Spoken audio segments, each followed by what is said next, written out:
Hey you guys, what's up? Ariel here. I just wanted to share a quick thing that happened to me recently. I was hanging out with a good friend out for coffee, and she was telling me about this book that she was reading that was totally changing her life, that she was loving. So I asked her, okay, what's the book called? And she told me the name of it, and I immediately recognized the author's name. I kind of know this woman, and I also knew that this woman didn't actually write her book. It was ghostwritten. So I was really interested, like, okay, cool, I'm glad it turned out well. I started reading this thing myself, and I was reading it, and I kind of noticed inside of me as I was reading, this resistance kept coming up. And I was like, wait, what? Like, I really couldn't connect with what this author was saying, and I kind of felt myself, I had to just stop and I'd be like, okay, Ariel, like, what's going on? Because I felt something weird inside. When I've learned that when there's something kind of going on that keeps kind of coming to the surface, it comes from somewhere. If something is surfacing, there's something going on deeper. So I just kind of like closed the book for a minute and thought to myself, like, hey, what's going on here? And I was like, I'm feeling some resistance towards this book, and I'm kind of looking for it to suck. Have you ever had that experience where like waiting for something not to be good?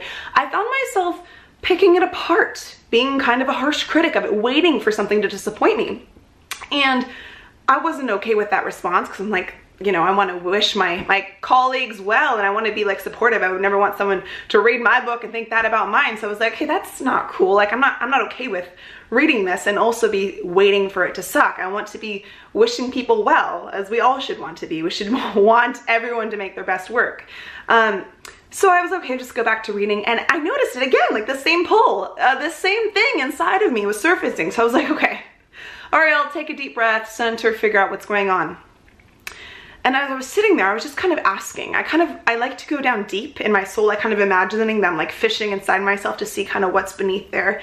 And I was just curious and very non-judgmentally trying to ask myself, Ariel, like, what are we feeling? Like, what's going on for you right now? And this idea came to me, like, I'm kind of not feeling the fact that here this woman created this book that she didn't actually write, and my friend really liked it, and I have to admit it's not that bad, and it's not fair, because I just wrote a book and I worked really hard on it for like 2.5 years, and here someone else just kind of put this out without putting in the work. You know, I was like, they cheated. And I was like, wait a minute, do I wish that I could have cheated too? And just, you know, had someone ghostwrite my book for me? And then I realized, you guys, and this is the whole point, writing this book has been like one of my favorite things I've ever done in life. Like, I think I might like book writing more than I like songwriting. I mean, it makes me emotional to think about. I have poured my heart into this thing, and I love it, and I loved the writing process.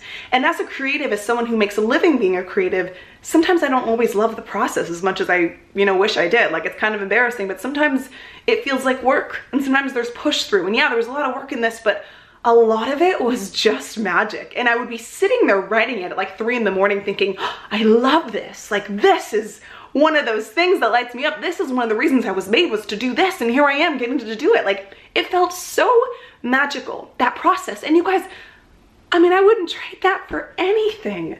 Not for anything, not for ease, not to have someone else come in and try to tell my story for me. And I'm not hating on anyone who does that. Like, I don't care if someone wants a ghostwriter or not. That's not the point. The point is that I was feeling like I was somehow being cheated or robbed because someone else got off the easy way. But you know what? Like, I got all the joy. Like, I got the most amazing process. I'm always gonna look back on this time in my life with such gratitude that I got to discover a new way to express myself that I love. And so I just wanted to share that with you guys. Hopefully there's some of you that can relate to that, resonate with that. If you like this episode, please give me a thumbs up, give me a comment, let me know you're watching, where you're watching from. I love you. I'll see you next week. Bye.